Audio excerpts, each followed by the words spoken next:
pausa de publicidad estaba justamente charlando con nuestro colaborador, con Alfonso López, sobre este tema, este libro que acabábamos de presentar, El mensajero de las sombras, que desde luego pinta muy bien. Nos vamos a ir ahora a un sitio de nuestra provincia, y en concreto nos vamos a un campamento romano de Anguita, y como siempre en esta sección de Hablan nuestras piedras, con nuestro colaborador hacemos un poquito de repaso de historia. Bienvenido y muy buenas tardes. Hola, buenas tardes, Estefanía, ¿qué tal? Te echábamos ya de menos. Sí, a tanto tiempo, ¿no? Después del último día que viniste con los medios, sí, pensamos que ya no repetías. El terror, ¿no? Como ves aquí, sí, sí, cada lunes hay contenidos diferentes y desde luego que nos llama la atención. No, y que es interesante, ¿verdad? Interesante tu sección, porque sí, además gracias. Está cogiendo mucha fuerza también tus blogs, ¿verdad? Como bloguero te estás ya sí, consolidando. Bueno, afortunadamente estamos teniendo muchas visitas, con lo cual es interesante. Lo que vamos a ver hoy, pues bueno, es una forma de darlo a conocer también, ¿verdad? Porque seguramente hay mucha gente que viviendo en Guadalajara no sabe lo que tiene tan cerca. Nos vamos a ir hasta Anguita, ¿verdad? Sí. Lo que vamos a ver hoy son las ruinas de un campamento romano de los más grandes de Europa. Muy interesante, pero muy desconocido también. De hecho, no sé si podemos ver unas fotografías ahora. Vamos a ver cuándo se descubrió este campamento, sí, dónde se encuentra exactamente, y decir que Anguita está muy cerquita de a 45 minutos. De hecho, mira, la primera fotografía no se aprecia muy bien. Ahí tenemos una meseta que se llama el Paraje de las Navas. Eso está justo al sur del pueblo de Aguilar de Anguita. Hay un camino, si cogemos la carretera en el desvío que hay en Alcolea del Pinar hacia Molina de Aragón, vamos a pasar por Aguilar de Anguita. Entonces, justo al llegar a Aguilar de Anguita sale un camino a la derecha que nos va a llevar hasta esa meseta, hasta el Paraje de las Navas, y ahí estamos viendo una segunda imagen con el campamento romano. Tiene aproximadamente 40.000 metros cuadrados, es realmente impresionante. El campamento se construyó hacia el año 196 a.C. Lo mandó construir Marco Poncio Catón, uno de los generales romanos más importantes. Él era gobernador de la provincia tarraconensis.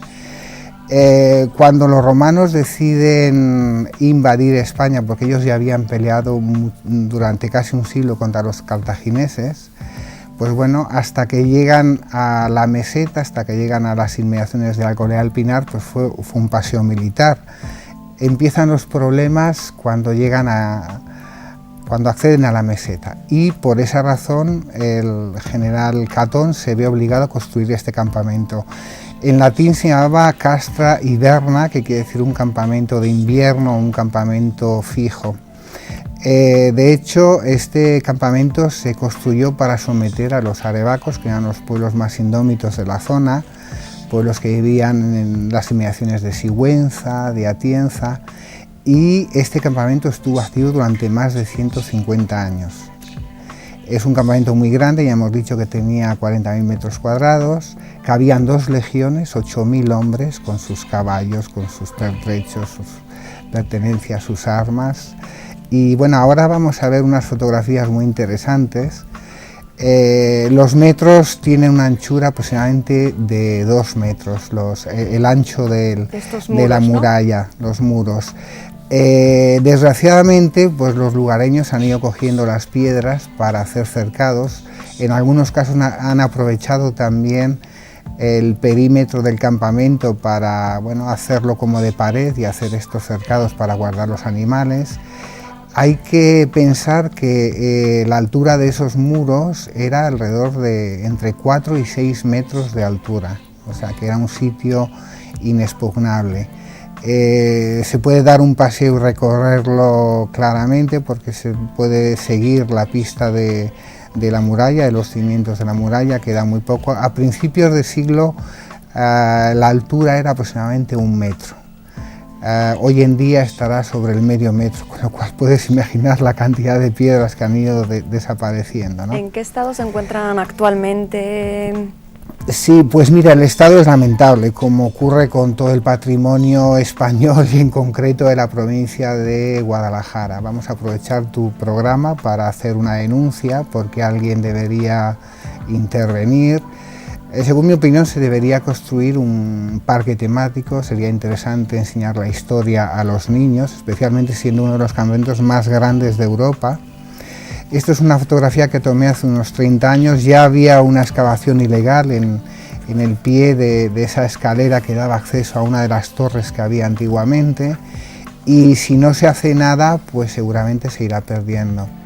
Si podemos decir al realizador que vuelva a la fotografía número 2, no sé si es posible, de la vista aérea. La retomamos. Donde se ve el campamento.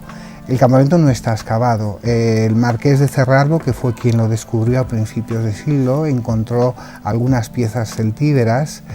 Ahí estamos viendo de nuevo el campamento. Si te das cuenta, hay una zona que no está excavada y que es, en la parte de la derecha vemos que eso está en una especie de altiplano, hay una especie de barranco. Ahí es donde se tiraba la basura.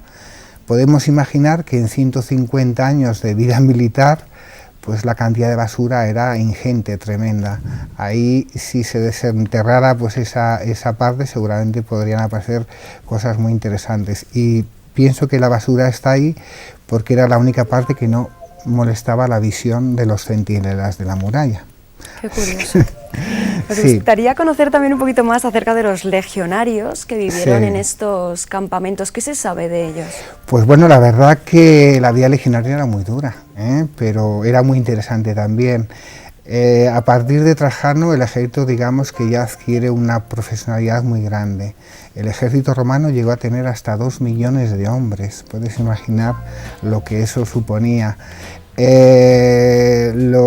gente se enrolaba, muchachos, prácticamente 16, 18 años, firmaban un contrato en primer lugar de 16 años más 4 de reserva, y a partir de Trajano se firmaba un contrato de 20 años más 5 de reserva, es decir, 25 años. Un legionario cobraba alrededor de unos 225 denarios al año. Sería aproximadamente unos 2.000 euros de hoy en día, que no era una mala paga. No está mal. Y luego además tenían, eso es lo que se llama el stipendium, por eso también utilizamos esta palabra en castellano, estipendio, ¿no? Había también una paga extra que se llamaba la donativa. Esta paga se pagaba una vez al año. Había años de problemas, sobre todo en los años finales del Imperio, donde no había dinero y lógicamente no se pagaba, pero cuando aparecía un emperador nuevo, digamos que la paga se podía hasta doblar, esta paga extra. La vida de los soldados era muy dura, tenían que caminar, hacían mucho entrenamiento, podían caminar hasta 30 kilómetros al día con 30 kilos a las espaldas, lo que podemos suponer que realmente era un ejército temible, por eso llegó hasta donde llegó, hasta los confines del mundo conocido. Y bueno, como decía, pues allí pasaron muchísimas legiones, se utilizó durante 150 años y tiene que haber muchísimos restos. Lo que es una pena es que, como ha pasado también, recuerdas, con la calzada romana que pasa por Sigüenza, que se está cayendo por falta de intervención, pues aquí con el tiempo seguramente podrán ocurrir hechos similares si no hacemos algo rápidamente. Parece mentira, ¿verdad, Alfonso, que en muchas ocasiones este patrimonio que forma parte de la provincia no se cuide más, no se proteja más, que los turistas que acudís de una forma completamente, pues de manera aficionada a visitarlo, tengáis que tomar estas fotografías también e interesaros vosotros de una manera muy individual, pero claro, eso tiene que llegar a las instituciones. Es que si te das cuenta, por ejemplo, para explicar a los niños de los colegios, no sé, un poco nuestra historia, sería muy interesante acondicionar la zona, eliminar la vegetación, al menos dejar los muros limpios y hacer un pequeño parque temático con carteles para explicarles cómo se vivía allí, por qué se construyó el campamento, sobre todo porque, como te decía, Sulten fue uno de los que estuvo estudiando este campamento en los años 20. Sulten descubrió Troya y es uno de los arqueólogos más importantes del siglo XX. Pues bueno, lo estuvo estudiando y él lo catalogó como uno de los grandes campamentos romanos permanentes, Castra y Derna, de Europa. Impresionante. De todos los lugares donde nos hemos trasladado con esta sección de Habla Nuestras Piedras, Alfonso, ¿cuáles son aquellos que a ti más te han impactado y que también podamos recomendar a la gente que acuda para verlos los fines de semana y hacer escapadas? Pues mira, este es muy interesante. Y además es que cerca de él tenemos muchísimas cosas. Tenemos la calzada romana, unos 20 kilómetros en Sigüenza. Tenemos la ruta de las atalayas árabes, también muy cerquita, Torres Aviñán, Bujarrabal, todas muy cerca. En el mismo día se puede visitar el campamento y por la tarde ver las atalayas, ¿no? ¿De fácil acceso? Es fácil, hombre, ahora está lloviendo, es difícil. Pero bueno, con unas buenas botas y andando un poquito, dejando el coche en el pueblo, recomiendo en Aguilar de Anguita, cogiendo el camino, preguntando a la gente por el paraje de las Navas, se puede acceder, eso es 1,5 kilómetros andando aproximadamente, y merece la pena. Cuéntanos también sobre tus blogs, vamos a invitar a la gente a que los recorra, que los lea, que bucee por ellos. ¿Qué se encuentra además de estas rutas? Y decir que además todas las fotografías las realizas tú en la inmensa mayoría. Casi todas, pues, prácticamente. Vamos a recordar la dirección, es www.alfonso-troyanos.blogspot.com, ese es el romano, desde ahí pueden acceder a otros 2 blogs más. Y bueno, se puede encontrar todo tipo de información, sobre todo relacionada con Guadalajara. Realmente, como siempre decimos en este programa, es una pena que las autoridades no hagan nada. Quizá en este país hay una tradición ya de muchos años, ¿no?, de malvender el patrimonio, de no prestar atención por todos los estamentos. El estamento político, religioso también, ha habido cantidad de expolios de muchos tipos, ¿no? Bajo la excusa de proteger el material, pues acaba yendo, ¿no?, a museos particulares que al final pues uno no los puede disfrutar nadie, ¿no? Y bueno, pues aprovecho tu programa un poco para hacer esta pequeña denuncia y que realmente se empiece a hacer algo, porque si no, lo poco que tenemos lo vamos a perder rápidamente. Sobre todo deseando que esta petición llegue a quien tiene que llegar, que es lo más importante, ¿verdad? Que el mensaje traspase y que se ponga solución. Te lo he preguntado en alguna ocasión, pero ¿cuándo vas a decidir escribir un libro? Bueno. Realmente, Alfonso, es una cuestión de ponerse y marcarse una fecha, porque el material, que es lo difícil, ya lo tienes, los conocimientos, las fotos, los fósiles también. Sí, por ejemplo, bueno, me gustan mucho, hay muchos fósiles en Guadalajara, efectivamente. El problema es el tiempo, Estefanía, también con mi trabajo de aquí para allá a veces siempre es un poco difícil, pero sí que me gustaría buscar el momento para, bueno, escribir algo sobre Guadalajara. Y quizás una novela histórica sería interesante, porque es una forma también de que la gente ame más la historia, ¿no? Cuando la envuelves dentro de un mundo de personajes que tienen vivencias muy cercanas a la vida real, a la gente le gusta más la historia, no cabe duda, ¿no? Bueno, pues esperamos desde luego este libro, a ver si te marcas una fecha y si puedes empezar ya. Te digo una cosa, ya sabes que yo he publicado uno, todo es ponerse y luego ya muchas horas de insomnio, eso sí, noches en vela. Quiero decir, esto no te voy a engañar, esto es un pequeño parto, pero luego realmente, pues como el invitado que nos ha visitado hoy, ¿no?, tener un libro en tus manos, pues la satisfacción es inmensa. Sí, es cierto, es cierto. Y creo que nos agradaría mucho, Bueno, poder leer un libro. Pensaremos en ello. Muchísimas gracias. Gracias a ti de nuevo. Gracias. Nos vemos dentro de 15 días y con otro tema. No sabemos dónde nos vamos a trasladar. En Guadalajara, sí, vamos a hablar, hace mucho que hablamos de la Guadalajara romana, vamos a hablar de la Guadalajara árabe. Entonces hablaremos de la Guadalajara árabe. Gracias. Muy bien, gracias. Que tengas muy buena tarde. Bueno, todos atentos porque rotulamos este número de teléfono, el 949 25 42 07, y vamos a recordar este acústico de Sandra Castán, Miss Bombay. El primero que nos llame, este CD va a ser para vosotros. Bueno, vamos a recordar esta actuación de la semana pasada de la cantante que estuvo aquí en el Plato de Gat. Vamos a verla.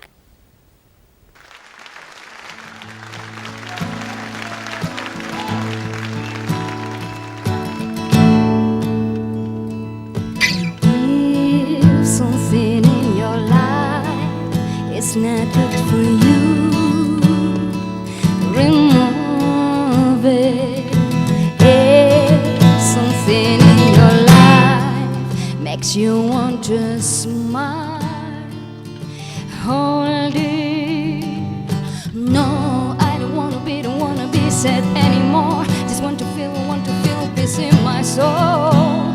day my reality, reality.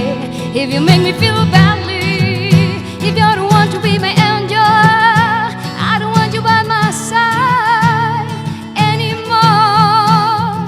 If you make me feel badly, if you don't want to be my angel, I don't want you by my side anymore. Oh, oh, oh, oh, oh, oh, oh. If you make me feel badly.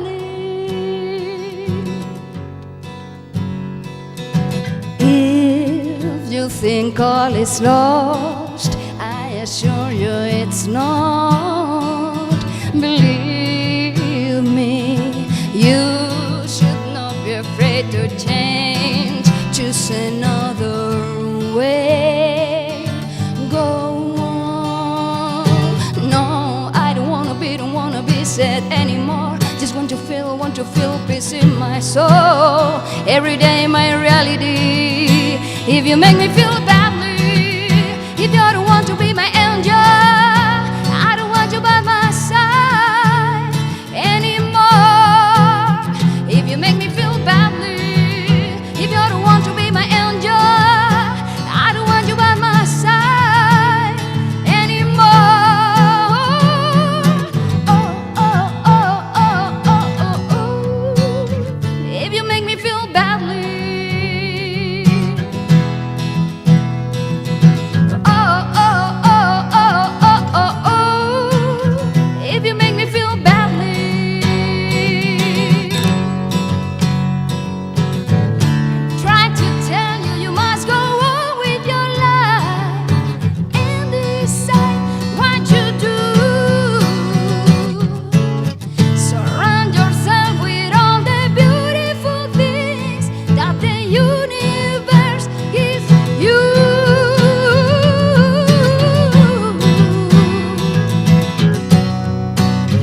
If you make me feel badly. Oh, oh, oh, oh, oh, oh, oh. If you make me feel badly. Oh, oh, oh, oh, oh, oh, oh. If you make me feel badly. Oh, oh, oh, oh, oh, oh, oh. If you make me feel badly.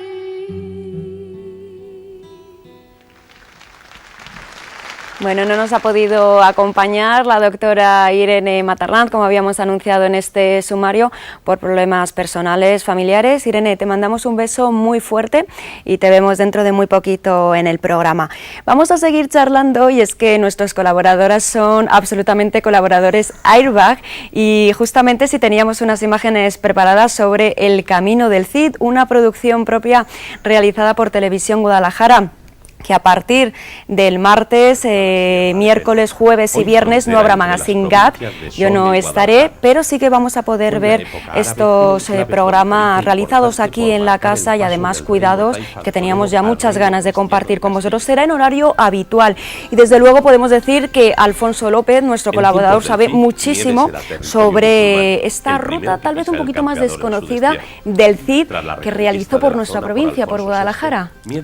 Sí, efectivamente el Cid fue desterrado, fue por problemas un poco políticos, problemas de envidias, durante ese periodo de guerras civiles, ¿no? en la época de Alfonso VI, y él tuvo que salir del reino, como ya dijimos en un programa, y lógicamente tuvo que pasar por Guadalajara. Es curioso que el rey Alfonso VI le dio 24 horas para salir de Burgos y justo cuando acababa el plazo es cuando entra en la provincia de Guadalajara. De hecho, hay un lugar que se llama Torreplazo, en Miedes de Atienza, que es por donde entró, y por eso se llama así, porque en ese momento es cuando se acaba el plazo de abandonar las tierras de Castilla. Entraba en Guadalajara, que en aquella época era musulmana, pero era un reino amigo, por así decirlo, porque se habían firmado unos pactos con Alfonso VI, unos pactos que se basaban en una sumisión. El rey de Toledo tenía que pagar un tributo y lógicamente pues era un reino amigo. ¿Qué ocurrió? Que el Cid y sus huestes, los pobres, tenían que alimentarse y deciden pasar de largo de Atienza, porque Atienza era una plaza muy fuerte, muy bien defendida, y así lo cita el Cantar, y ellos siguen su camino hacia Castejón de Henares. Era un enclave musulmán donde había una torre vigía que de alguna manera servía para guardar el valle del Henares. Entonces él manda a su lugarteniente Álvar Fáñez a Guadalajara a hacer una especie de racia, de saqueo, para aprovisionarse de víveres y continuar su camino, ¿no? ¿Tocó más puntos de la provincia el Cid? Sí, sí, pasó. Bueno, Álvar Fáñez se desvió mientras le esperaba el Cid en Castejón. Él fue hasta Guadalajara.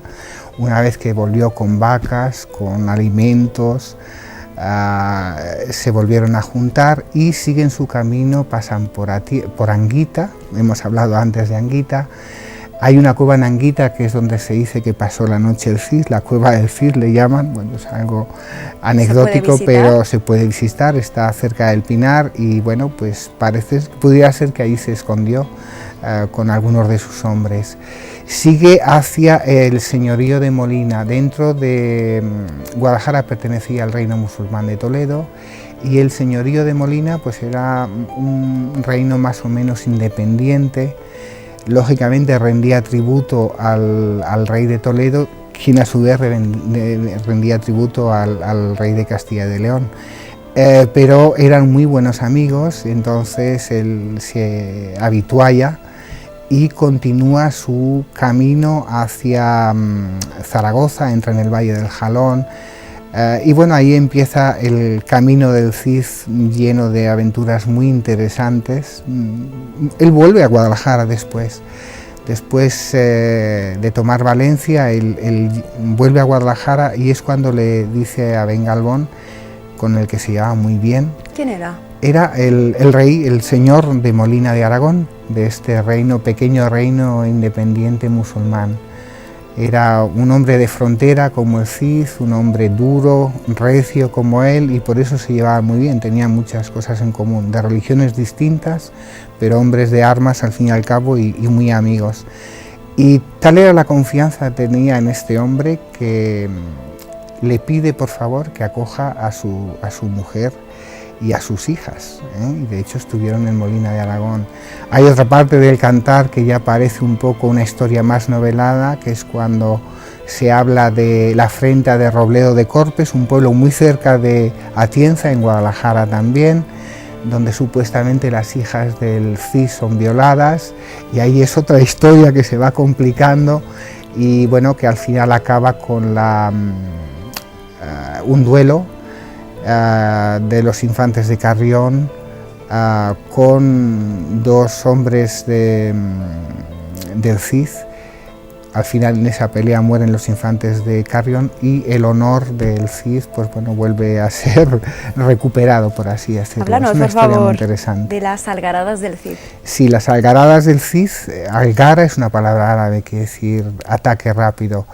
Las algaradas del Cid, que se pueden seguir, es un camino que llega hasta Guadalajara, pasaría más o menos por lo que es la carretera que va hacia Soria, atravesando todos los pueblos de Ita, Tórtola de Henares, hasta llegar hasta Guadalajara, y ese camino que es paralelo a la nacional, a la carretera que nos lleva hasta Almazán, pues es el que siguió Álvar Fáñez en esa algara, para poder proveerse de alimentos, de animales y poder proseguir ese camino del destierro.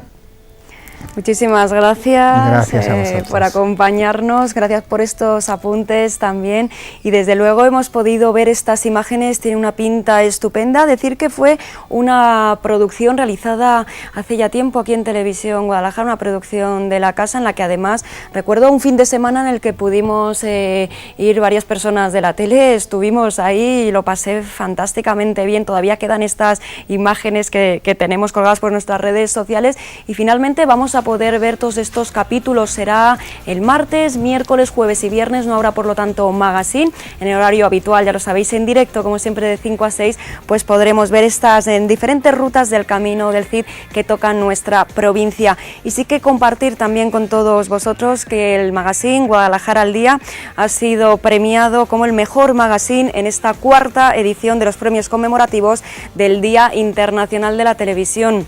Mañana se entrega esta placa, yo no podré estar para recogerlo, pero sí que van a estar nuestras becarias y reporteras Lidia y Elena, y además también pues todos los colaboradores del programa que quieran pasarse. En fin, al final quien siembra recoge. Nos vemos ya el próximo lunes, que tengáis muy buena semana y nos vemos muy prontito. Os echaré de menos, hasta el próximo lunes.